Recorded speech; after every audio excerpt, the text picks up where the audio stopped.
ce film, je l'ai pensé avec plusieurs choses dans le concept qui pouvaient être, parce que quand on propose une œuvre, il y a un aspect où on met du fond, il y a un aspect où on met de la forme, et puis il y a un enrobage artistique. Alors bien sûr, il y a de la musique qui a été composée par Cécile Petit, et des danses qui ont été créées, improvisées, et donc dansées par Aurore Borgo, qui est originaire initialement du pays de Montbéliard.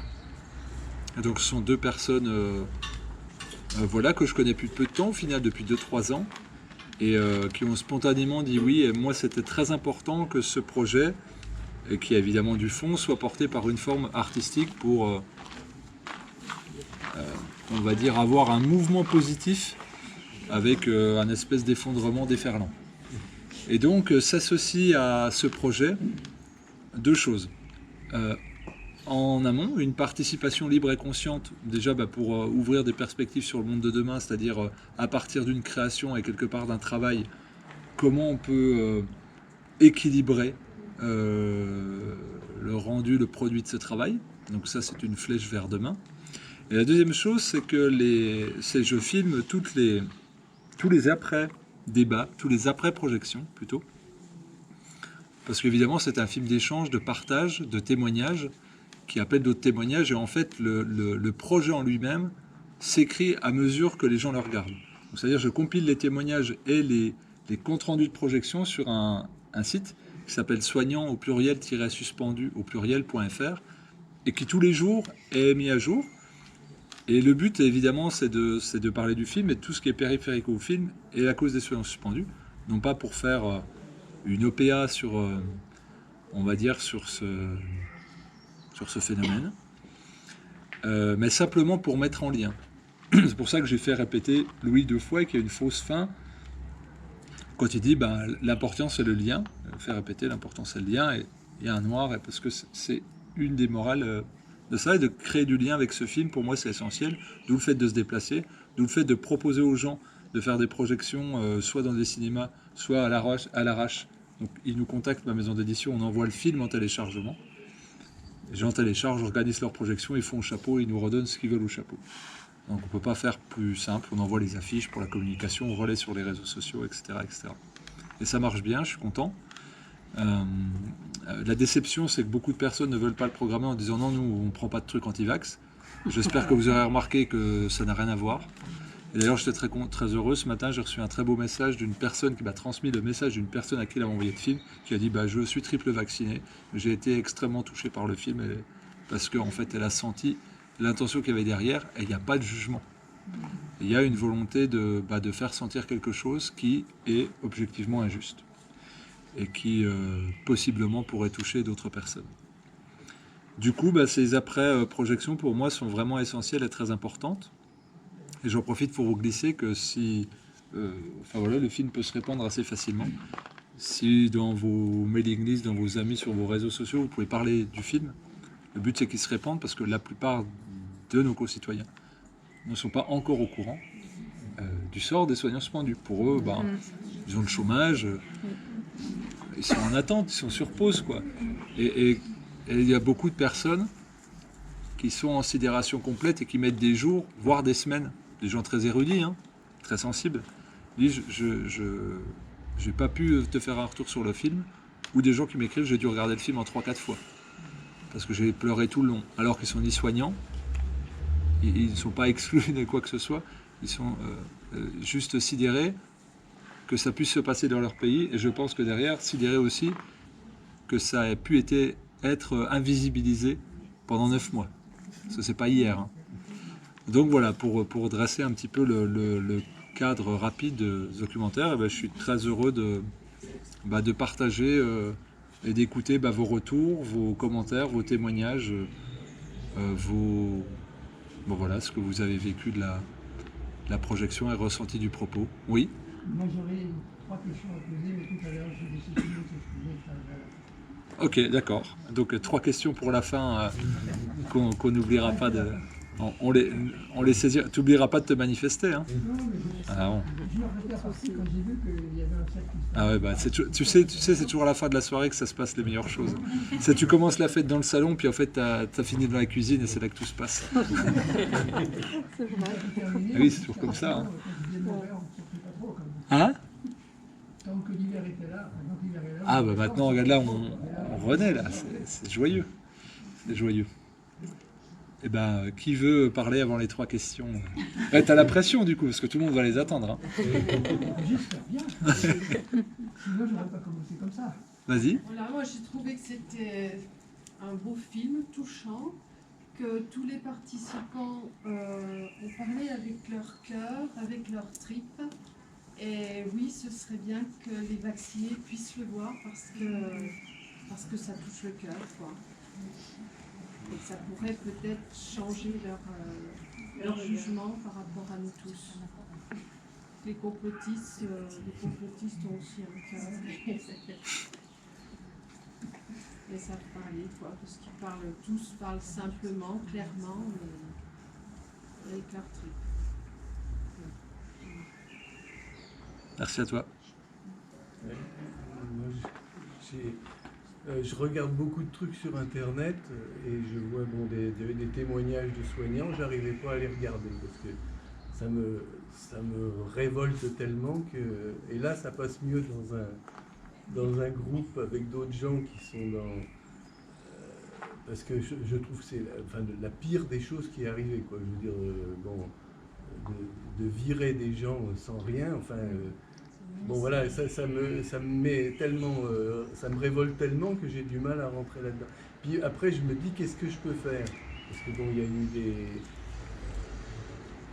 des appels des infocodis pour aider les gens. Mais moi, je me dis, est-ce qu'il existe une structure pour que ces gens, on les aide pas, mais c'est eux qui continuent à nous aider dans un échange, une société parallèle et je vois pas, il y a eu un peu une initiative sur, je sais plus comment c'était, il y avait Antoine et puis un médecin suisse qui avait fait un truc par Oui. Internet. Et puis, Oui, soigner heureux. Ouais, voilà, donc ouais. je trouve que c'est une solution quelque part. Mm. Et là, ce que j'ai trouvé bien le film, dès que je trouvais bien, c'est déjà qu'on partait du premier truc négatif de tout ce qui leur arrivait, puis un truc d'espoir de quelque chose qui change. Et ça, c'était bien. Mais j'aurais aimé que ça aille plus loin, dans le sens concrètement, qu'est-ce qu'on fait, quoi. Ah ben justement là, C'est là, la question de ce soir. là c'est justement de se mettre en lien et puis de créer. C'est là on doit créer, c'est qu'on ne doit plus attendre. C'est pour ça que je disais là le but. Moi, j'aimerais bien me faire soigner par un médecin suspendu. C'est possible. C'est possible. Parce qu'au moins, je sais que c'est quelqu'un qui Alors il y a plusieurs questions dans ta question. Enfin, dans tes remarques et tes questions. Déjà,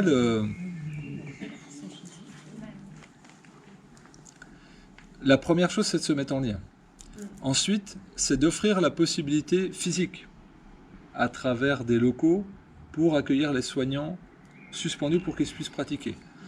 Sauf que il faudrait qu'ils aient un numéro de SIRET, un statut pour pouvoir pratiquer. Là, ça change pour les ordonnances, c'est pas trop, c'est flou. C'est bizarre, c'est tordu, des fois c'est oui, des fois c'est non. Vous avez vu Grégory Pamar, que vous connaissez peut-être. Il se fait quand même pas mal chatouiller par l'ordre des médecins pour avoir soigné gratuitement. C'est-à-dire que vous avez des gens payés qui ont refusé de soigner, qui sont presque décorés de l'ordre du mérite. Et bref. Et donc, du coup, il y a un flou juridique certain.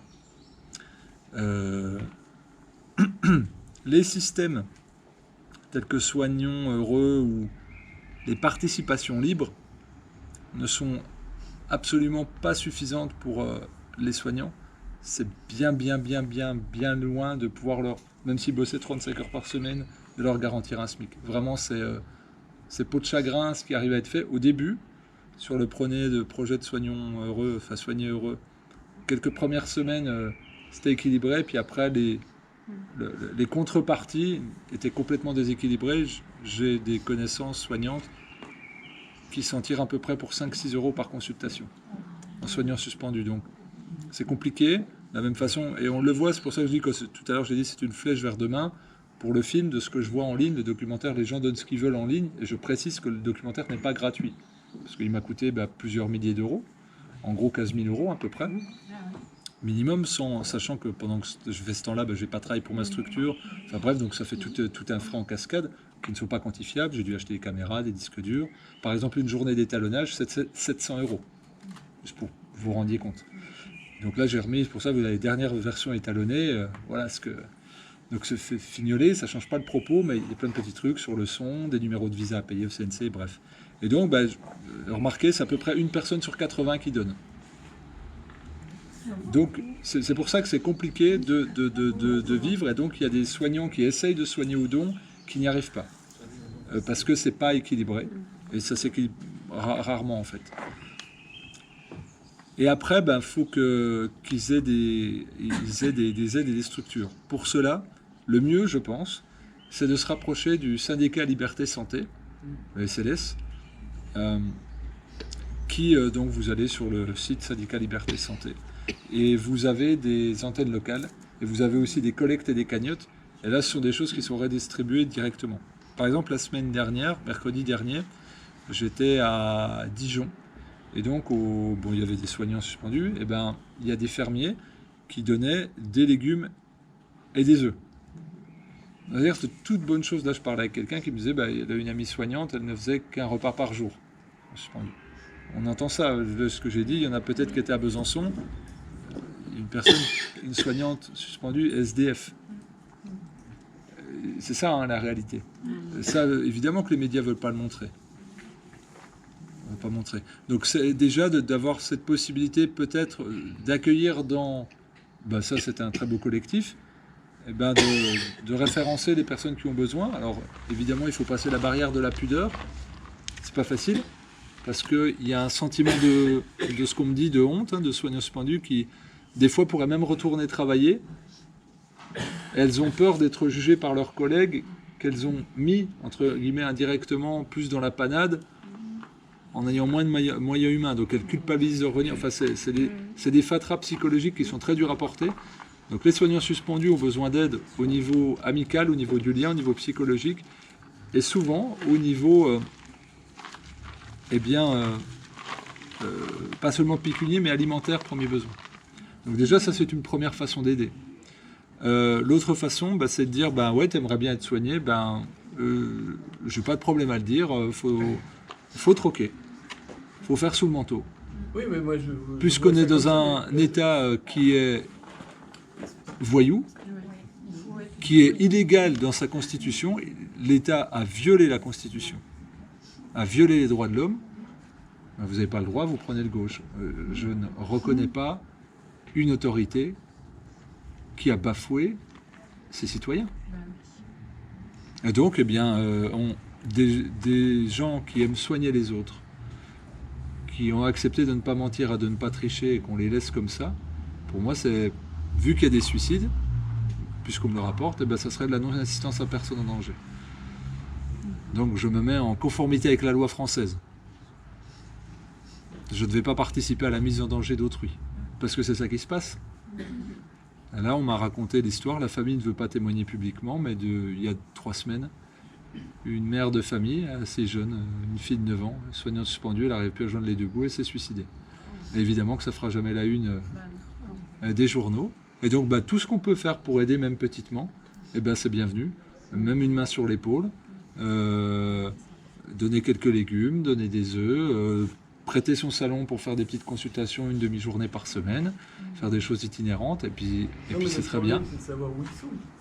Ah mais alors c'est pour ça la mise en lien avec le syndicat Liberté Santé. Oui. Parce que là le but du SLS, c'est syndicat, Liberté Santé. Et le but justement de ce syndicat, c'est de mettre en lien tous les soignants et d'avoir des représentants syndicaux aussi dans les organismes publics, mais également de tous ceux qui sont sur le bord de la route d'y aller. Et c'est pour ça que nous menons une action conjointe, le SLS et moi-même, et même la maison d'édition, puisque le livre d'Isor Lamoureux, il y avait, pour chaque livre acheté, depuis le mois d'octobre ou septembre, il y avait 1 euro qui a été reversé au syndicat, et ça sera pareil pour une partie des bénéfices du film, qui iront pour des actions des soignants, et donc c'est directement avec le syndicat Liberté Santé.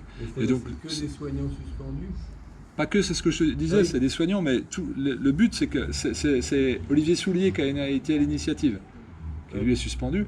Et donc, c'est une émanation de Réinfo-Covid, le SLS. Donc, c'est... Enfin, moi, je m'en porte garant à 100% en connaissant toutes les personnes qui y sont.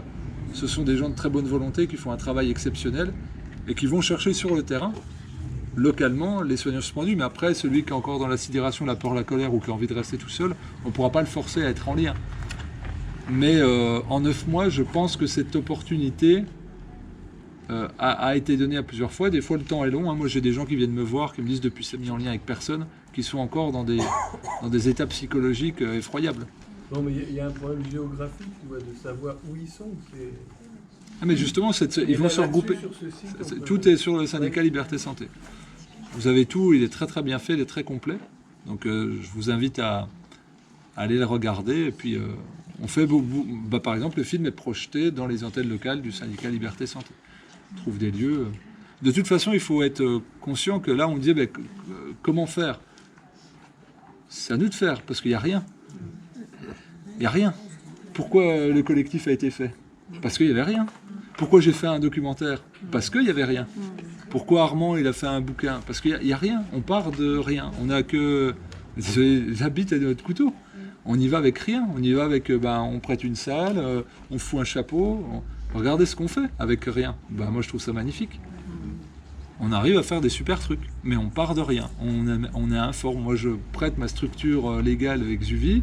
Je prête mon matos pour ça, je prête mon réseau, puis un autre va me prêter son réseau, puis là on prête le lieu, c'est que comme ça. Ça va être que comme ça. Et en plus, je dirais tant mieux parce qu'il y a pas grand chose d'attaquable là-dedans, puisque c'est informe. Oui, mais de toute façon, ça peut même être clandestin, enfin, c'est pas obligé d'être déclaré. Pourquoi pas? De toute façon, enfin... Je suis pas juriste, j'en sais rien, mais moi je le répète, il faut pas, c'est non-assistance à personne en danger. Vous pouvez plaider ça. Vous pouvez plaider ça. La personne est en danger psychologique, c'est très subjectif le danger psychologique. On arrive, vous avez vu, quand il y a je sais plus quel ministre qui se prend une tarte à la crème, là, tous les journalistes, c'est le... Oh là là. Et tu te rends compte une tarte à la crème, Patrick? La violence de la tarte à la crème. Alors que le soignant suspendu qui meurt de faim, il serait prêt à faire des léchouilles sur la crème. Mais vous voyez ce que je veux dire, c'est qu'en fait on a une sensiblerie à deux vitesses. C'est qu'il faut s'émouvoir, il faut s'émouvoir du pauvre préfet allemand qui a beaucoup de pression, le pauvre. Mais par contre le soignant suspendu qui s'est fait traiter de tous les noms, foutre dehors, et puis qui ne peut pas filer à bouffer à ses enfants, on ne peut pas s'émouvoir. Donc, vous dites, moi, dans ma subjectivité, j'ai cru comprendre que cette personne-là était en danger, et vu que personne ne s'occupe d'elle et qu'elle n'a plus de statut, j'ai cru bon de lui prêter un lieu, puis de lui filer un peu à bouffer, et je lui ai prêté 20 € qu'elle a oublié de me rendre. Ça arrive d'être négligent. Non, mais moi, je vois même pas ça comme une aide. Je vois ça, c'est des gens qui sont compétents, qui peuvent faire... Non, mais tu comprends ce que je te dis là. Je te donne des éléments de langage, en fait. Je te donne des éléments de langage. Où tu peux avoir perdu 20 € et lui l'a retrouvé, il n'a pas encore eu l'opportunité de... Tu comprends ce que je te dis? Mais bon, c'est le fait de savoir... Enfin, c'est ça la réponse, c'est qu'il existe pour le moment, c'est quoi? Il n'y a rien de structuré qui existe. Quoi, non, ça, ce sont des gens en plus qu'on a mis volontairement sans statut. Donc débrouillez-vous. Donc c'est justement à nous de faire, et je trouve ça très réjouissant parce que c'est ce que dit Louis, la limite c'est la créativité. C'est ce qu'il a dit, la limite c'est la créativité. Là, ce lieu-là, qu'est-ce que c'était il y a 1 an et demi? Ça c'est créatif, je trouve. Et il y a combien de choses tous les mois ici? Beaucoup. Ouais. Ça c'est de la créativité. Du lien. Et du lien. Et de la confiance. Et c'est ça qu'on fait.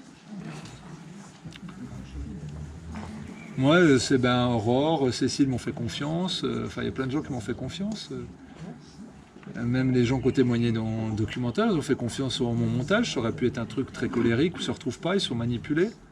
À un moment donné, on est obligé de mettre la confiance au centre. C'est parfois insécurisant, mais c'est surtout beau. Voilà. Combien de temps il faut pour faire Là, temps plein, jour et nuit, j'ai commencé mi-janvier, puis là, je finis, je suis encore dedans, donc ça fait 5-6 mois. Et quand je dis jour et nuit, c'est vraiment jour et nuit. Et c'est rapide, entre guillemets. C'est rapide. J'ai pas eu de... À part tout a été très fluide par rapport à mon précédent documentaire où j'ai mis vraiment très longtemps. Mais en gros, ouais, ça a été... le tournage a été vite. A été très vite. Et ce qui est très fastidieux, c'est le montage et ensuite, ce que je vous disais, le mixage du son, l'étalonnage. Où ça, c'est vraiment du... Pour que justement, on voit pas, pour que ça soit imperceptible, tout est dans le détail, tout est dans le rythme. Les danses, on les a tournées en une journée. Je sais pas s'il y en a qui ont reconnu où c'était. Ça, pareil, c'est illégal, c'est un acte illégal. Ça s'appelle de l'exploration urbaine. Donc, c'est couper un grillage, faire attention à la patrouille de police, rentrer. Donc, je n'attends pas de demander le droit. C'était où? Je sais plus. Non, faut pas le dire, parce que sinon... Non, si on reconnaît pas. Si je vous disais, voilà, si je vous ai dit, est-ce que vous avez reconnu, c'est peut-être que... On n'est pas forcément, on connaît pas forcément l'endroit non plus, donc. Mais peut-être, moi je suis sûr qu'il y en a qui peuvent avoir une idée. Peut-être qu'il y en a qui sont nés là-bas, je pense, possible. En plus. Un peu plus du côté entre ici et Montbéliard, on va dire. Voilà. Des endroits où il y a des mères, des endroits où il y a des enfants, par exemple. Voilà. Voilà. Sur quel critère, Fabien, tu as choisi d'interviewer plutôt ce soignant suspendu qu'un autre? Il y en a déjà, ce sont Carole et Louis sont des amis proches. On était là il y a fin février. Donc évidemment, leur situation me touche parce que là, c'est des parents, un couple de parents qui n'ont plus de revenus. Sa conférence, le fichier expliquait comment comment ils avaient suspendu sa femme et comment ils avaient été prélevés directement. Après sur le compte. Sur son compte, pour le Donc, mois de septembre où elle était. Ah oui, c'est évidemment. Et on n'est plus dans l'état de droit. Donc c'est pour ça que quand je parlais de. Donc ça déjà premièrement. Et puis Eric, en fait, l'idée du documentaire est venue à la suite d'un échange avec Eric Loridan. Et quand il m'a fait sentir sa passion de prendre soin de l'autre. Et en fait, je me suis dit, les gens ne réalisent pas qu'ils ont perdu les meilleurs, sans doute. Les plus humains. Et je me suis dit, c'est une humanité gâchée. Et donc, je me suis dit, il faut que ça se sache. Et je vais faire quelque chose. Mon intention de base, c'était, je veux faire un documentaire pour que le grand public, tout le monde se dise, que les gens qui se disaient, ça, c'est des égoïstes, c'est des salauds lâches, et qu'ils se disent, ouah, merde. Putain, par rapport à mon médecin, il a vraiment une humanité que j'ai jamais sentie de aucun soignant, sauf que lui, il peut plus pratiquer. C'est ça que je voulais faire sentir. Et donc Eric, ensuite Grégory, j'étais en lien, je sais plus comment avec lui. Tu peux redire, parce que tu dis les prénoms, mais... Ah oui, Grégory Pamard, pardon. Oui, mais c'est chirurgien. Médecin généraliste. Alors Éric Loridan, chirurgien, frisotant, chemise ouverte. Ce dont tu parlais tout à l'heure, qui t'a donné envie de Éric Loridan. c'est le chirurgien. Voilà, c'est ça, ouais. Et Grégory Pamard, on était en lien, je sais plus comment on est arrivé à être en lien, mais assez tôt. Et puis vu qu'ils habitaient pas très loin l'un d'autre, enfin quand même à 2 heures avec Eric, on s'est retrouvés chez Grégory.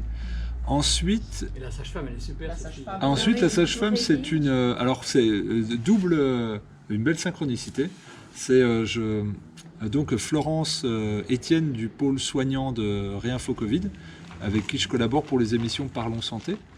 Elle me dit, je lui dis moi je voulais montrer des soignants différents. Parce qu'il y a beaucoup de personnes qui reprochent, ouais, plus de personnel administratif, etc. Le but c'est de prendre des gens qui sont au cœur du soin, technique, pour dire, ils ont amorcé un virage vers le soin de demain. Donc c'était une des composantes, il fallait qu'ils soient déjà en projection vers autre chose pour donner envie à ceux qui étaient encore en souffrance, en sidération, de s'abandonner à un inconnu. Je voulais pas faire un film noir, c'est plutôt un film d'espérance. Et donc, je voulais des gens qui soient déjà dans ce chemin-là. Donc ça, c'était le premier critère. Pas de colère, pas de haine. Et puis, de la foi. Une foi très forte, inébranlable. au point de... c'est pour ça que je leur ai demandé de se présenter en donnant leur statut familial. Quand Éric Loridan dit j'ai plus de travail, j'ai 6 enfants, gloups. Carole et Louis Fouché, nous n'avons plus de travail et il y a 3 enfants, regloups. Grégory, il a 5 enfants, dont un qui a 4 et un qui a, je sais plus, 7-8 mois. Avec sa femme qui garde les enfants. Donc là, tu dis, comment... C'était humanisé. C'était déjà de dire des gens qui ont une responsabilité, des gens qui ont une technicité, des gens qui ont la foi et des gens qui sont en transition. Donc évidemment, ça fait un petit entonnoir. Et il fallait aussi que j'ai un lien de proximité. Donc Aurélie Collin, donc elle est de Nancy. Et puis je voulais des professions différentes. Voilà, c'était très... Au début, j'avais choisi 12 personnes. Puis au bout de 7, j'ai senti que j'avais assez. Et je voulais qu'on sente leur humanité plutôt que leur discours. Et donc, Aurélie, je me mets en lien avec elle. Puis je dis, comment toi, tu es sur Nancy, est-ce que tu reviens? Et puis je lui dis, tiens, je suis de passage sur Paris, avant d'aller interviewer Greg. Et... je suis Paris à ce moment-là. Ok. Et tu vas faire quoi? Au congrès d'homéopathie. Je dis, moi aussi, je vais. Elle dit, mais moi, je suis vice-présidente. Je dis, ma meilleure amie, c'est l'autre vice-présidente. Julie? Ah oui. Bon, voilà. Bon, c'était évident. Puis depuis, voilà, c'est comme ça. Et on adore. Et donc là, j'ai filmé dans. Donc pour que vous compreniez l'ambiance de. Donc je monte à Paris. Je filme dans la même journée Grégory et Eric, merci, mon assistante, toujours présente, toutes les projections. Et donc, je redescends sur Paris pour faire à 23h, après le congrès d'homéopathie, l'interview d'Aurélie dans un Airbnb où on redormait tous ensemble, un médecin du Mans. C'était un peu ça, donc c'était pas pour optimiser les coûts, hein. Ça paraît rien, mais c'est du matos, de la location, de l'achat, des disques durs, enfin c'est très coûteux. Et Caroline, Caroline, en fait, je voulais quelqu'un qui soit vraiment dans psychologie, et elle coordonne. Elle a mis en place le pôle écoute des soignants suspendus. Donc là, du coup, j'étais au cœur du soin, quoi. Et donc, c'était très touchant parce qu'on me demande, certains groupes me demandent Et puis attendez, qu'il faut que j'oublie personne. Qu'est-ce que j'oublie? Et puis Judith. Alors Judith, c'était dans les émissions Parlons Santé que je fais. J'avais cherché, je ne sais plus pourquoi. Et puis on avait échangé, on avait vraiment, vraiment beaucoup accroché. C'est quelqu'un qui est extrêmement intuitive. Et je voulais faire passer ça. Puis alors, vu qu'elle est cardiologue réanimatrice, alors quelqu'un qui est cerveau droit, cerveau gauche comme ça, là, c'était du pain béni parce que justement, on sent qu'elle allait devenir professeure de cardiologie. Hein. Et je voulais montrer des gens justement qui avaient beaucoup à perdre. Alors on va me dire, ouais, mais il y en a qui avaient des familles, mais j'espère que vous comprenez le langage que j'utilise. C'est des gens elle a été formée par Perron, par tous les grands ponts, les grands mandarins, là. Donc elle était destinée à être ça. Et donc du coup, voilà, puis d'équilibrer les sensibilités, c'était des sensibilités humaines, pareil. Et donc juste pour l'info, vous compreniez un peu comment les coulisses. Carole, Louis et Judith, je les ai interviewés dans la même pièce, avec des angles différents, et j'avais que 3 heures. J'avais juste de 9h à midi, donc là, fallait... Tac, tac, tac, tac, tac. Donc c'était... Et donc dans le bonus du DVD, il y aura l'interview un tiers de Louis, donc 3 questions, 1h15. Donc c'était... Et aussi parce que justement, quand on interviewe des gens qu'on connaît, je pense que Louis m'a fait il a vraiment bien préparé, moi je l'ai pris comme un cadeau, parce que en se connaissant, et Carole aussi, je pense que le plus beau cadeau c'est Carole, parce qu'elle n'apparaît jamais. Et donc quand je lui ai proposé au début, elle dit ouais mais moi je suis pas vraiment... Enfin, elle était sur sa posture, et puis même sur sa posture publique, où elle est plus vue comme la femme d'eux. Et au final, quand on écoute ce qu'elle a à dire, il y a une richesse incroyable. Et qu'on comprend que pour être la femme de quelqu'un qui est exposé et puis aussi pertinent et qui émane de la puissance comme lui, faut être en altérité, sinon ça tient pas. Et là, je pense que les gens sentent qu'il y a une puissance et une richesse et une pertinence de contenu très fort. Donc pour moi, c'était très symbolique de montrer un couple engagé. C'est-à-dire, il y en a un que, ce qu'elle disait, ce qu'elle décrit aussi quelque part, quand il y a une de ses amies, si elle ne se vaccinait pas, le mari la foutait dehors. Ouais. Donc c'était aussi de montrer un couple de soignants suspendus unis. Alors pas le fait d'être médiatisé, c'était pas ça l'histoire, mais de dire, voilà, Louis se fait quand même pas mal taper sur la tronche. faut les prendre les coups quand même. Parce que, ben, on prend les merci, mais on prend les coups quand même. Donc c'était aussi de montrer ça. Et voilà, mais en gros, c'était quand même de la technicité, de l'humanité, puis surtout une grande foi. Moi, je pense que c'est ça qui transparaît aussi, parce que je voulais que cette foi-là, elle n'amène pas de colère, pas de rancœur, pas de jugement, pas d'esprit de vengeance, pour qu'en fait, ça soit audible par tout le monde. J'aurais pu faire un documentaire différent en novembre dernier, où il y aurait peut-être encore de la rage, mais le but, c'était de grandir, en fait. Et moi, je trouve... je voulais des gens pour lesquels j'ai de l'admiration. Et je les admire tous très très profondément. Donc on ne peut pas filmer quelqu'un si on ne l'aime pas. Enfin, pour moi, c'est difficile de faire un montage en étant arc-bouté sur ces deux écrans si on n'aime pas les personnes qu'on a filmées, si on n'aime pas le propos qu'ils donnent. Donc voilà, ça répond largement, mais... Alors, sauf s'il y a des choses que je n'ai pas comprises, mais l'histoire ne dit pas vraiment du coup comment ils vivent maintenant, ces gens-là. On sent qu'ils ont passé un cap et qu'ils ont une liberté intérieure et une foi qui fait que ça va pour eux. Ouais. Une paix qui est en train d'être vraiment importante et reconquise. Mais l'histoire ne dit pas comment ils vivent, ces gens-là, matériellement. Ils ont d'autres boulots Non.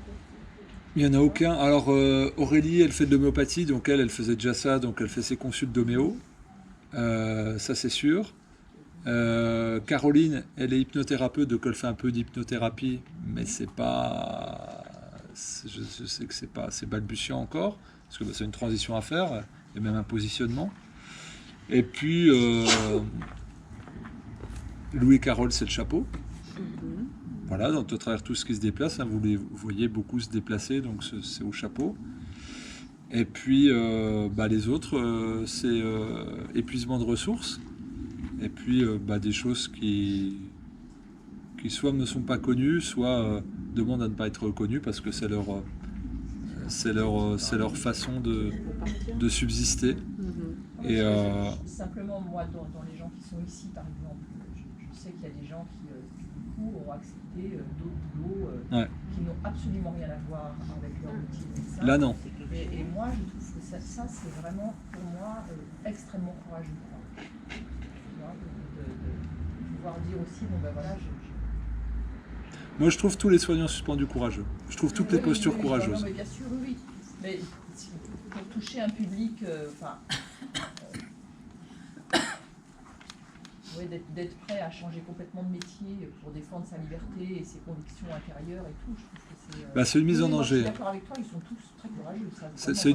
C'est une mise en danger, c'est-à-dire que tu te confrontes à l'inconnu et c'est... et moi, je pense que tous les soignants suspendus ont la foi. Et ont des valeurs... et là, c'est un jugement, hein, mais sans doute bien plus haute que le commun des mortels. C'est juste pour... moi, je suis complètement d'accord avec toi, mais je pense à des gens qui n'ont pas idée de ça. Je pense à des gens où si je leur dis, tu sais pas, tel médecin qui a vécu ce truc-là important avec toi, là, aujourd'hui, il est là. Il fait ça comme job. Ouais. Tu vois, il y a pour les choquer, quoi. T'as raison, il faut interpeller sur... il faut interpeller... Franchement, je trouve que c'est très bien vu. Parce que le programme Macron de 2017, c'est 120 000 suppressions de fonctionnaires en France. Ouais, il a réussi. Il a réussi son... Mais donc du coup, voilà. Pour ça que j'ai mis un chiffre flou au début, on ne sait même pas en fait. Hein. On ne sait même pas ce chiffre-là. Personne ne sait. C'est ça. Hein. Ouais. Alors, les administrations, aucune administration n'est capable de donner un chiffre. C'est ça. Pour ça que je l'ai mis dès le début, pour que les gens comprennent, dire il y a un truc tordu quand même dans notre système qui devrait être super bien réglé. On ne sait même pas, ça va du simple au quadruple. C'est l'État directement. Ouais. L'État ne sait même pas le nombre de personnes qu'il a mis en suspension comme ça. Toi, tu sais, à l'hôpital de Lons, combien il y en avait? Parce que c'est toi qui les accompagnais. Ouais, on était jusqu'à 35. Ah, c'est pas mal. 35 suspendus à Lens. Ouais, 35. T'as accompagné au départ, puis après... Oui, mais bon, t'as pas accompagné tout le monde. Et t'as pas accompagné tout le monde non plus, parce que tout le monde n'a pas voulu être accompagné. Donc, on paye des dispos et des arrêts maladie. Non, après... Ça a été long. Pour les besoins de service, ils ont fait un peu comme ils voulaient avec les gens. Ils ont Certains fait ont pu avoir comme ils ont voulu. ont pu récupérer leur congé, d'autres non, d'autres des heures supplémentaires, d'autres non, d'autres... c'était vraiment inégal au niveau des personnels, quoi. Totalement Créer la inégalitaire. zizanie, parce qu'il y en a qui ont, il y en a qui n'ont pas, donc ça crée la zizanie entre les Et gens. surtout qu'au départ, les directeurs d'hôpitaux, ils avaient le devoir de vérification, en fait, de contrôle, mais ils n'avaient pas un devoir de suspension, de suspendre les gens. Juste vérifier. De vérification. Après, ils auraient pu prôner la continuité des soins. Je pense que ça a été par étapes pour voir le consentement de chacun, Oui, voilà, c'est pour ça. qu'il n'y ait jamais de manœuvre arrière du gouvernement de se dire on avance, ça passe, ça passe, ça passe. On déclenche le truc parce qu'il n'y a pas de phénomène de résistance syndicale, il n'y a pas de phénomène de résistance de corporation, il n'y a pas de phénomène de résistance en haut des instances administratives. Donc on peut déclencher le truc. Le but c'était la suspension, comme là le but c'était d'avoir passe sanitaire ad vitam aeternam. Si les gens étaient assez stupides pour penser que ça allait durer 3 mois, là on vient de vous dire ça n'a même pas besoin d'être voté au niveau européen, ça sera repoussé jusqu'en juillet 2023. Moi j'ai envie de dire qu'on peut mettre 2028, 2045, on peut mettre le chiffre qu'on veut derrière, parce que là il n'y a même plus de justification sanitaire, parce que là il n'y a rien, c'est dire non ça se discute plus. Vous savez, c'est une fois que c'est acquis. C'est normal. Tu sais, tu me prêtes ta bouteille d'eau, non elle est à moi. Non mais je te l'ai prêtée. Non elle est à moi. Tu m'as niqué. Oui je t'ai niqué. Mais en même temps... Je te l'offre. Et en même temps, quand on a justement le fameux en même temps, je trouve que cette crise est intéressante là, c'est que des gens qui ont piétiné la loi d'un bout à l'autre, certaines personnes ont continué de leur accorder leur confiance. C'est-à-dire, on a menti, on volé. Tu dis, dans un gouvernement, tu as quand même 14 ministres qui sont en inculpation. Moi, de base, quand quelqu'un se présente à moi ou un groupe de personnes dit, tiens, on est 15 menteurs, voleurs, arnaqueurs, est-ce que tu nous fais confiance ? Spontanément, je vais réfléchir. Et d'ailleurs, ce qui est très drôle, c'est que là, on culpabilise les Français de plus aller... voter, mais tu dis, en fait, pour les lois les plus graves, les plus importantes, le pass sanitaire, la suspension des soignants, il y avait 40, 50, 60 personnes sur 577 à 4h du mat, un dimanche. Donc, toi-même non plus, tu n'as pas envie d'y aller, parce que vous comprenez toute la mécanique. Et je pense qu'on est dans ce phénomène très flou, très vaseux, très pourri, et donc, ça autorise la créativité de ceux qui veulent de la structure, du lien, de la cohérence, puis un certain sentiment de justice, ou en tout cas d'équité. Non, mais je suis d'accord avec toi. Je veux dire, mais concrètement, je veux dire, il y a des médecins là. Est-ce qu'il y a des médecins qui veulent... je suis malade, ils veulent me prendre et... Bon, je ne serai pas remboursé par la Sécu, mais on va faire un autre système à côté. Puisque c'est long. C'est à ça qu'on travaille. Ils en veulent encore pour la majorité. Là, tu parles d'un truc... Les cons, qu'est-ce qu'on fait ? On doit mettre à bas 300, 400 ans de système en 2 ans, alors qu'on est bombardé de choses très incohérentes, d'informations, un coup la guerre, un coup la pénurie, un coup... C'est long, ça va prendre du temps. On va marcher dans la merde pendant quelques temps encore. Mais on le fait, c'est déjà, les bases sont là, mais on ne peut pas attendre que...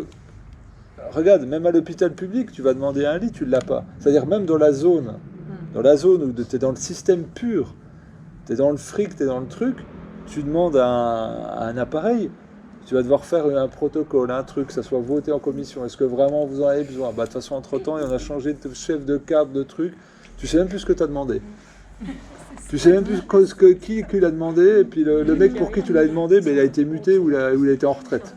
Donc, ou alors le gars qu'on avait besoin, il est mort, ou il a déménagé. Donc rien n'a de sens. Donc en fait, c'est un mouvement qui est très violent. Et puis, il faut le dire aussi, on a tous nos mécaniques de pensée.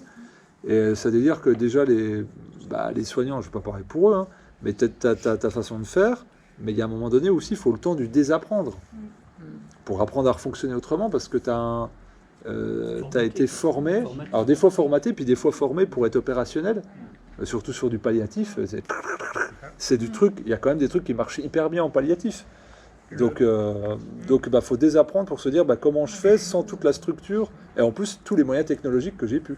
C'est exactement ça. C'est que moi, pour ma part, j'ai reçu des courriers avec accusé de réception du Conseil de l'Ordre, des médecins, me stipulant que j'avais interdiction d'exercer la médecine sous quelque forme que ce soit, écrit en gras majuscule souligné, et décrivant tous les types d'exercices possibles. Donc, grosso modo, c'est presque qu'il y a quelqu'un qui meurt devant moi, j'ai pas le droit d'exercer la médecine parce que sinon je risque de me faire emmerder par le Conseil de l'Ordre. Et là, si tu résistes, qu'est-ce qui se passe? Bah, tu fais comme Grégory Pamarque, t'es convoqué. Donc voilà, on est quand même, il y a une vraie chasse aux sorcières à l'encontre des médecins, qui est réelle, avec des convocations auprès du Conseil de l'Ordre qui ont été quand même très dures, vraiment des vrais... c'est vraiment une Gestapo, quoi. Vraiment avec... de l'intimidation, mais tout ce qu'on a pu voir de façon institutionnelle, ça se passe également au niveau du Conseil de l'Ordre. Il faut pas, c'est pour ça que j'ai mis ça en début du documentaire, bien se rappeler qu'il y a 2 ans et demi, lorsque notamment les infirmières manifestaient pour demander des moyens aux patients, on les a mis sous gaz lacrymogène, on les a matraqués, on les a tirés par les traits. On part de là. Hein. Pour moi, de mon point de vue, le point de départ, c'est les gilets jaunes, et ça, c'est-à-dire, encore une fois, ce système d'autorisation de dire on est autorisé à faire ça. C'est-à-dire qu'il n'y a pas une mobilisation des syndicats, des corporations et des citoyens de dire là, vous ne tirez pas une infirmière par les cheveux qui demande des moyens pour moi.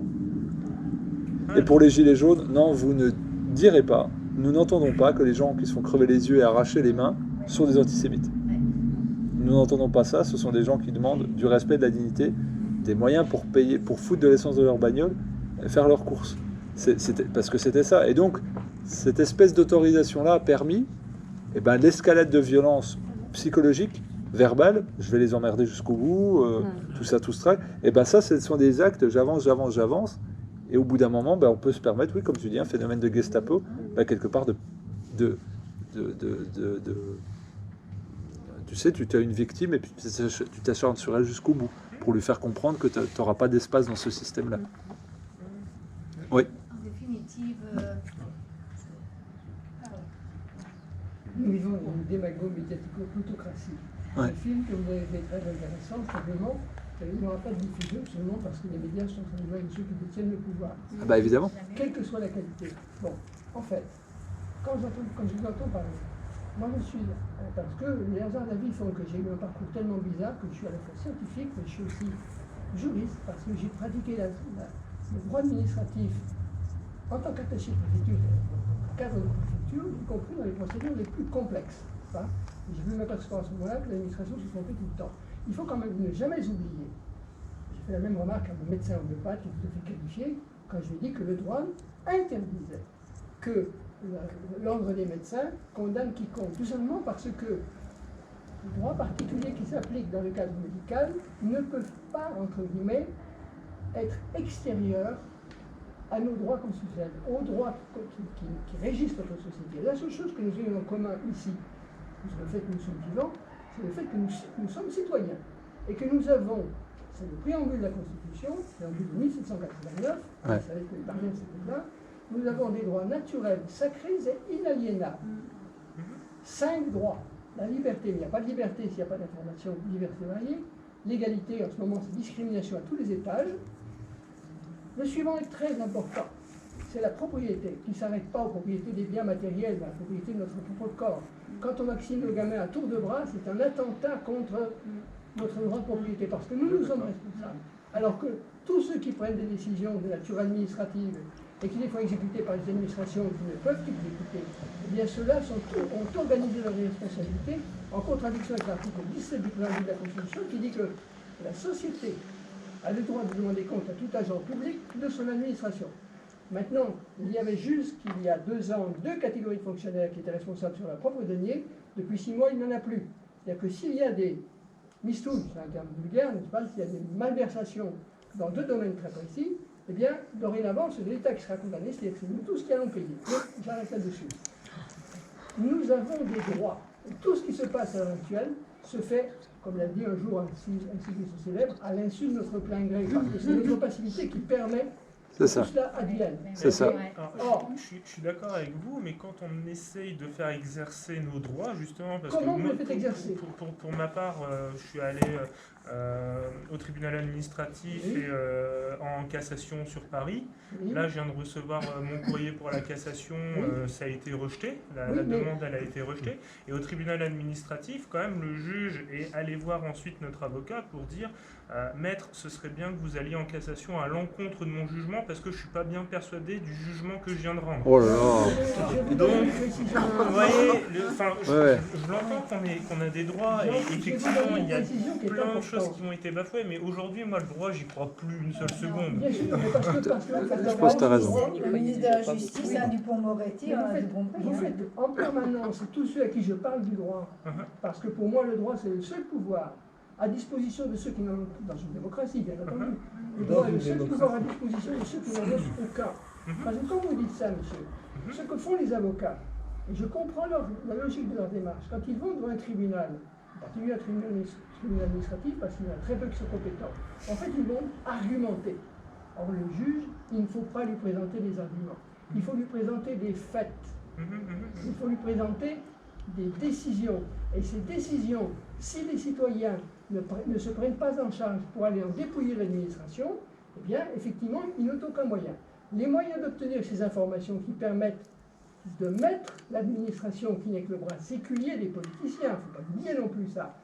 Les seuls moyens, c'est très simple, c'est la loi de 17 juillet 78 qu'on retrouve maintenant dans le code des relations entre l'administration et les citoyens, mais la loi du 17 juillet 78 était beaucoup plus simple, n'est-ce pas?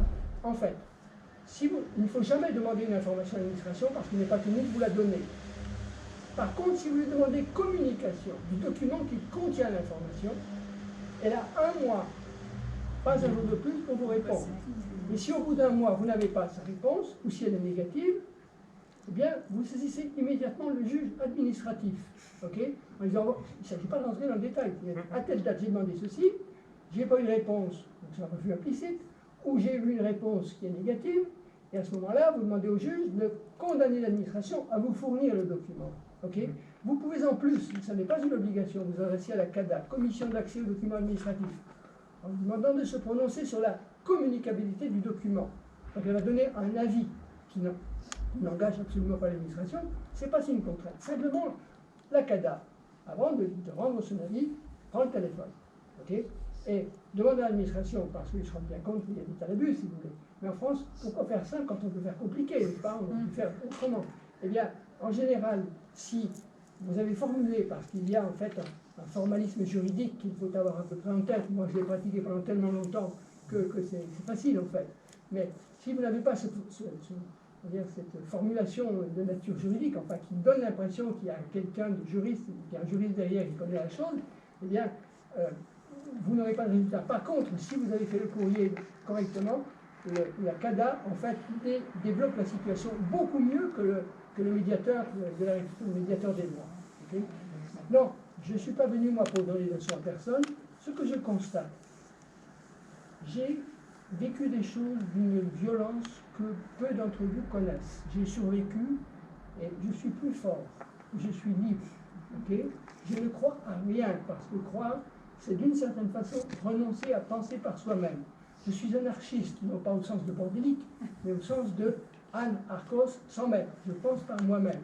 C'est difficile, c'est compliqué, parce qu'il est beaucoup plus facile de faire confiance à des gens qui vous racontent des histoires que de se prendre en charge et d'exercer sa liberté. Okay, donc, ce que je veux vous dire, je n'ai pas pu faire des choses comme ça, concernant les soins, tout ce qui a été décidé par nos gouvernants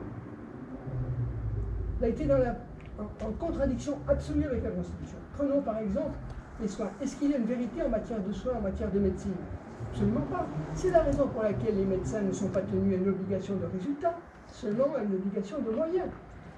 Okay, et c'est pour ça que lorsque vous allez à l'hôpital, vous avez un dossier médical et que tout ce qu'ils font est noté, parce qu'il ne faut pas que leur responsabilité, celle de l'hôpital, celle de l'État, soit engagée. Il y a des raisons administratives, des raisons juridiques, n'est-ce pas? Mais nous avons la possibilité de bloquer l'administration. Pour ça, il faut avoir des preuves, et ces preuves, il faut les arracher. Je vais vous donner encore un exemple. Il y a quelques années, Non, c'est pas la peine, je vais rentrer dans trop de détails. Si vous voulez, lorsque vous demandez à l'administration de vous fournir un document, eh bien, elle va vous le fournir. Si elle vous le fournit, par exemple, il reste encore une démarche à faire. Parce que l'administration ou les politiciens ne prennent jamais de décision sans demander l'avis d'experts. Nous avons une société complexe, compliquée, donc il y a toujours des experts, n'est-ce pas? Simplement, il faut savoir que l'État n'entend que ses propres experts, lesquels ne peuvent se prononcer que sur les questions qui leur sont posées. Okay, ça permet déjà de cadrer les choses. Okay. Donc, quand vous avez obtenu le document administratif, à ce moment-là, la démarche suivante est très simple. C'est de demander à l'administration communication de l'ordre de mission qui a été donné à l'expert. Et là, vous les coincez. Okay, parce que vous savez ce qui a été demandé, donc vous pouvez dire que la réponse ne fait que correspondre à ce qui a été demandé. Mais ça ne correspond pas à la vérité, en particulier médicale, parce que tout ce qui a été fait ne repose que sur des décisions administratives. Okay. Est-ce que quelqu'un a du Doliprane? Écoutez, moi je ne vais pas vous encombrer plus longtemps, parce que si vous en êtes là, je comprends très bien que je parle de choses qui n'intéressent pas la plupart des gens. Moi je ne me réponds pas. Je ne me réponds absolument pas, j'apporte des éléments d'information. C'est très intéressant, mais les gens qui sont ici sont victimes n'étant pas du tout au fait de ce que vous dites. Et, il me semble que je pense que ce que j'ai dit, il n'y a rien de compliqué. Seulement, c'est l'accumulation des informations que je donne qui peut rendre les choses compliquées. C'est un peu rapide.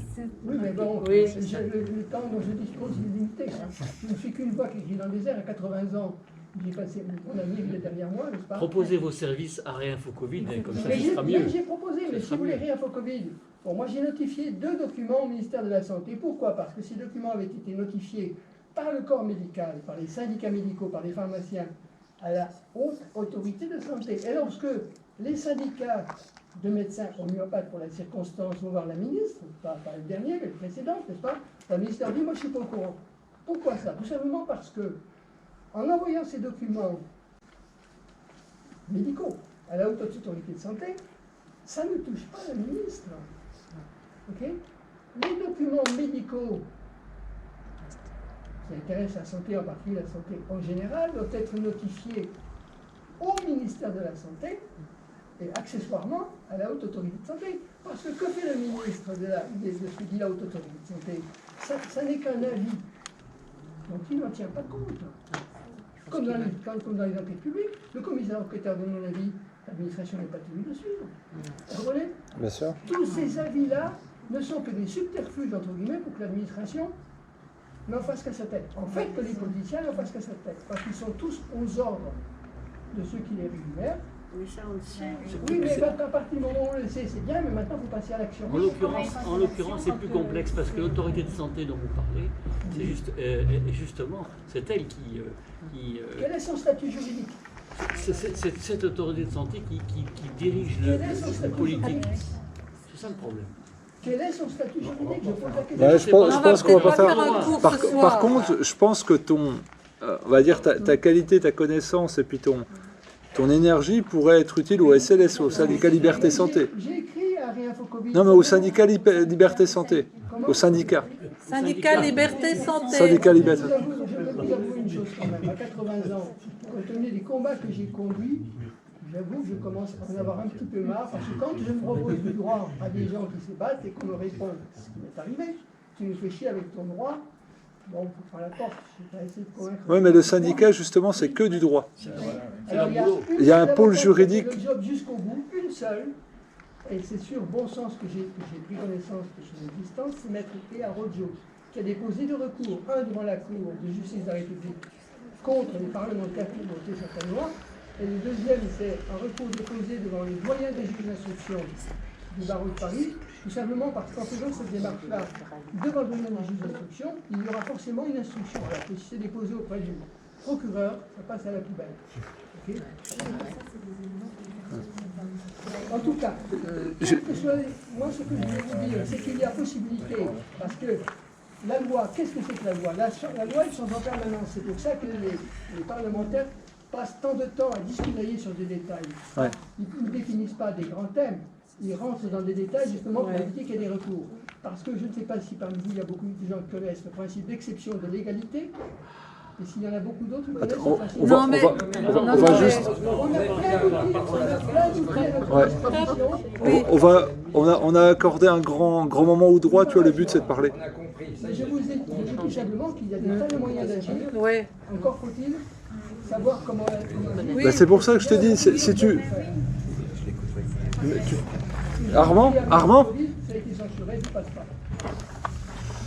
je voulais, on échange avec Armand depuis quelques semaines quand il avait eu son projet de livre. Bah, si tu veux. Moi, attends, je voulais revenir un peu. Ah bah par là, vas-y, bah Je viens. voulais revenir Viens te mettre là. au film, dire quelque chose qui n'a rien à voir avec tout ça, mais on parle de lien et de créativité, hein, c'est quand même deux pôles importants, et j'ai trouvé vraiment beau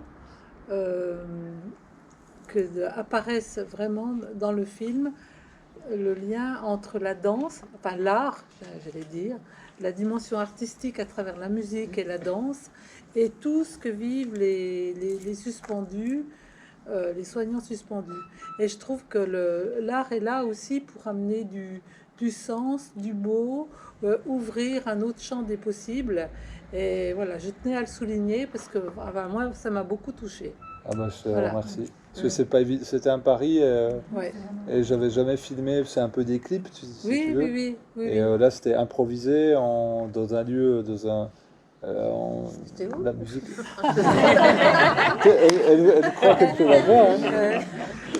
Mais ouais, c'était un pari. Hein. Et j'étais très content parce qu'il y a des infirmières, quand on a fait une projection avec Aurore à Paris, qui dit je me suis vue en tant qu'infirmière. Oui. Et elle ne s'attendait pas à ça, et moi non plus. Et du coup, j'étais content pour elle parce que c'est un travail de...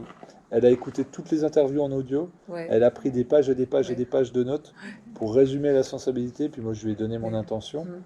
Puis je lui ai dit, maintenant, il faut que tu improvises. On a fait chaque danse 2 fois seulement. Et moi, je suis émerveillé devant ce qu'elle a fait. C'est magnifique. Et la fin, on a l'impression... Parce qu'il n'y avait pas le texte. Enfin, je savais ce que je voulais mettre quand Louis a fait son... Je lui ai dit, ça y est, j'ai la fin de mon documentaire. Et je dis, voilà, danse comme ça. Et en fait, ça tombe sur la musique aussi de Barueco. Et tout tombe. Et là, il y a une espèce de synchronicité. C'est un plan séquence. Elle a dansé pendant 7 minutes. Donc, je te remercie de l'avoir vu parce que c'est un parti pris où des gens peuvent trouver ça de mauvais goût. Non, pas du tout. Au contraire, ça m'a ajouté quelque chose par rapport à ce que je vous dis, parce que moi aussi j'ai été touchée par ça. Mais j'ai été touchée peut-être parce que j'ai vécu une expérience de l'autre côté de la Méditerranée. Il y a aussi des minorités comme nous qui sont attaquées, injustement attaquées. Nous, on n'est pas vaccinés. Eux, ils sont chrétiens. De l'autre côté, par exemple, j'ai vu de mes yeux exactement ça. C'est-à-dire sur un décombre, en l'occurrence d'un village ou d'une église, on chante à tue-tête. On chante et on laisse passer sa propre foi, peu importe d'où elle vient. Mais elle est là. Et ça m'a touchée parce que je me suis dit, dans toutes ces circonstances, sur le cadavre, il faut danser, il faut chanter. Merci beaucoup. Merci à toi. Merci. Armand, si tu veux prendre la parole, présenter l'intention que tu avais mise derrière ton... Je pense qu'il y a pas mal de personnes qui te connaissent ici. Maintenant, voilà, je me mets là comme ça. En face, c'est vite. Ah bah, t'es sous les projecteurs là. Mais simplement, je trouve intéressant les 2 démarches qu'on a eues en parallèle, quasiment en même temps, et sans le savoir, bien entendu, puisque au moment où tu as décidé, toi, de mettre en image des soignants médecins, bonsoir, nous, on a décidé de récolter, de recueillir le témoignage des gens qui étaient sur place, qui dépendaient essentiellement du Jura, et de pouvoir les faire parler, parce que c'était pas toujours évident. Et puis qu'ils puissent dire exactement ce qui s'était passé, comment eux l'avaient vécu, d'où venait leur choix, ce qu'ils ont dû endurer, ce qui a d'ailleurs très bien été dit dans ton documentaire, et de façon à ce que les gens qui ont accepté de témoigner se souviennent après, quelques mois, quelques années après, de ce qu'ils ont dit et de ce qu'ils ont vécu à ce moment-là. C'était ça qui était important. Le livre n'a pas d'autre prétention que de mettre à jour ces témoignages de gens qui ont souffert, qui ont vécu ça comme des injustices, des fois plus que ça, qui aujourd'hui, vous l'avez vu, ont des itinéraires complètement différents, sont prêts la plupart du temps, dans leur tête, ont fait une démarche qui les amène vers une autre dimension, vers un autre besoin du vivre ensemble, de société. Et c'était ça qui nous importait. Donc, en fait, on l'a fait. Et puis c'est tout. On n'a rien d'autre à faire. On est un collectif. On s'est dit que ça devait s'arrêter là. Et on a été surpris parce que on a financé personnellement à quelques-uns l'impression de ce livre. Donc on en a fait 300 qui sont partis très très vite. On n'a pas fait de publicité ni de communication. On en a refait 100 et on en a refait 300 et on arrive au bout. Et aujourd'hui, on se pose la question, qu'est-ce qu'on fait? C'est-à-dire là, que tu continues d'en tirer. Bah, c'est pas le but d'un collectif, si tu veux. On a fait. Oui, si les gens en ont besoin.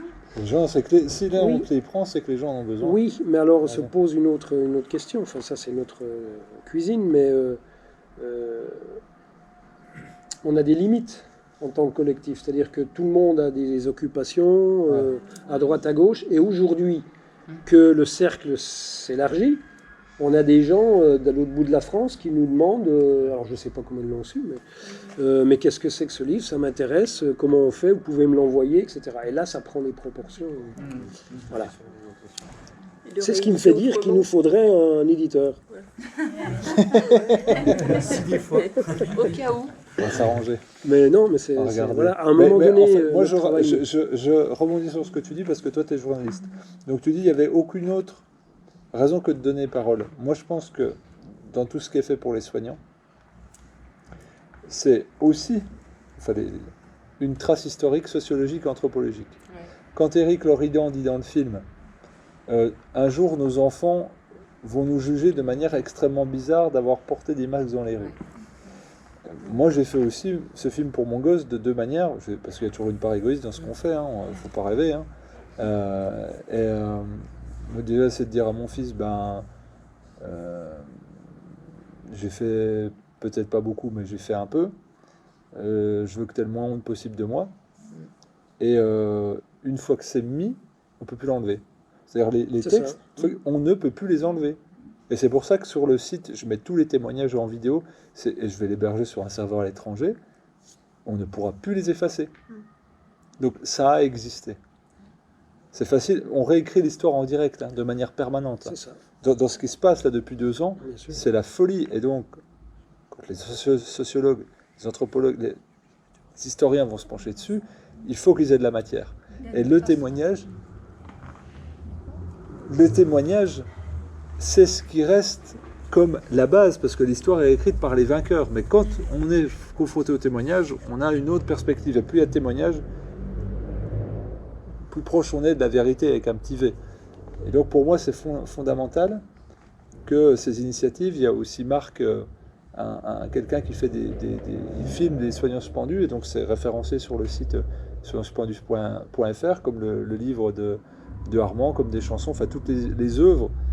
Et en fait aussi c'est qu'on ne puisse pas être dans le réductionnisme de la parole, de dire c'est des antivax primaires complotistes.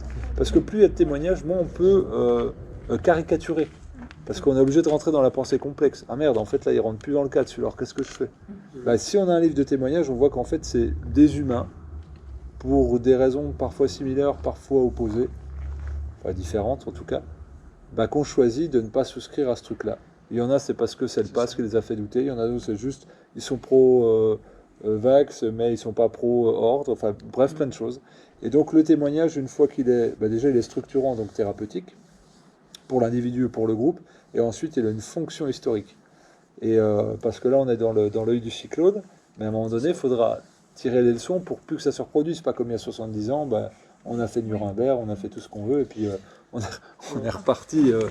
Mais tu vois, il y a quand même il y a un écueil qui est tout simple, c'est que ces témoignages, ce livre, évidemment, c'est une pierre à l'édifice du futur, de la mémoire. Mais nous, ce qui nous intéresse, c'est qu'il soit lu et vu par des gens autres que nous, là. Parce que nous, on est tous d'accord. On va chipoter sur une virgule, mais on est tous d'accord. Mais simplement, si dans une salle comme ça, ce soir, il y avait 5-6 personnes Il faut les offrir. qui ne pensent pas forcément, mais qui s'interrogent, qui se disent peut-être que on aurait gagné. Et nous, la difficulté qu'on rencontre, c'est justement ça. Et là, ça met en cause justement ma corporation, c'est-à-dire la presse, où on a énormément de mal, comment dire, non pas à convaincre, parce qu'on n'a pas à les convaincre, mais à leur dire simplement un certain nombre de choses qu'ils acceptent d'écouter. Simplement. Alors moi, on a eu des articles dans la presse, mais je suis en terrain conquis, là, si tu veux, ils me connaissent. Ouais, voilà, c'est là que j'ai travaillé. Donc, pour me faire plaisir, bref, j'ai réussi à avoir des choses. Mais on a essayé à Besançon, France 3, terminé. On n'arrive pas à passer un échelon, si tu veux, tu vois. Ah oui. Et tu connais l'aventure. Et je me dis qu'il faut qu'on arrive, il faut qu'on trouve une solution. J'ai l'impression de s'intéresser à des sujets vachement... Oui, mais ça, c'est la presse, je veux dire. Voilà, c'est toujours comme ça, quoi. Mais il faut qu'on arrive à trouver la faille dans cet édifice, ce front en béton qu'on a en face de nous. Parce que ça ne suffit pas de toucher les gens qui sont déjà convaincus. Oui, c'est ça qui est dur, c'est pour ça que moi, très dur, c'est extrêmement compliqué. Mais moi, j'étais là, par exemple, à la projection à Besançon, il y a une personne c'est son fils, qui travaille plus ou moins avec moi, qui l'amène, elle était soignante en EHPAD, vaccinée, tout ce qu'il faut. Hein. Elle a pleuré tout le film. Et je lui dis, pourquoi ? Elle s'est reconnue en tant que soignante maltraitée. Donc en fait, quand on n'est pas dans le discours de vouloir convaincre, mais juste dans le témoignage, on ne prend pas la personne en otage. On ne peut pas dire oui mais, parce qu'en fait c'est la réalité de la personne, elle n'est pas imposée, elle est proposée. Et il faut être clair, hein, dans tout ce qu'on fait, moi j'ai un grand même désœuvrement, même à travers tout ce que je fais en vidéo, où je me dis putain mais c'est pas possible quoi, ça avance pas, ça bouge pas, même Info Covid, il y a de moins en moins de visites sur le site, les émissions, les vidéos. En fait c'est comme si on avait une vision parfois quantitative plutôt que qualitative, et moi je pense que il y a des gens qui ont une capacité à fédérer et à emmener, et que ce sont surtout ces personnes-là, et que nous, toi tu as raison, c'est que les relais populaires, ce sont les journalistes. Or, il y a un abandon de la confiance qui est accordée aux journalistes. C'est-à-dire qu'aujourd'hui, il y a des gens, moi j'étais à Dijon, personne vient me voir, très dynamique et tout, la soixantaine, elle me dit, tiens, là je viens d'envoyer un document, une étude à telle personne. Je l'ai rencontrée il y a 3 jours dans un supermarché. Elle se balade sans masque, volontairement. Elle attend que ça provoque des réactions. Personne. Ah bon, madame, ça vous gêne ? Pourquoi ? Très douce. Parce que, est-ce que vous saviez que... Mais non, ils disent que... Mais non, en fait, donnez-moi votre numéro. Mais vu qu'elle est très sympathique, les gens lui donnent son numéro ou le WhatsApp, elle bombarde. Elle est en lien, elle me montrait mais des dizaines dans le répertoire. Elle me dit, tiens, elle a sa fille qui est malade après la 2e injection, elle se pose des questions. Je lui ai envoyé l'étude de ça, tac. Et en fait, elle fait journaliste. Et donc, c'est-à-dire qu'une personne, elle en touche des centaines comme ça. Sauf que quand tu fais douter quelqu'un comme ça, la personne, tiens, j'ai rencontré une dame au supermarché, elle m'a dit, tu savais, toi ? Non, mais c'est des conneries. Mais non, regarde, c'est une étude officielle. Oh non, c'est bizarre. Attends, je te la transfère. Et ça, quand on crée des brèches, c'est irréversible. Et donc, c'est ça, c'est le rapport de confiance, de proximité. C'est ce qu'on fait là. Et donc, c'est ce qu'on fait là. Et donc, sauf que l'opinion, elle est manipulable. Un coup, on applaudit les soignants. Un coup, il faut leur trancher la tête. Sauf que si tu plantes la bonne graine, la personne dira non, je marche plus là. Je marche plus. Et d'ailleurs, s'il y a eu 55% d'abstention, c'est qu'il y a des gens qui ont dit je ne marche plus. Et que ils veulent plus ça, mais sur plein d'autres choses.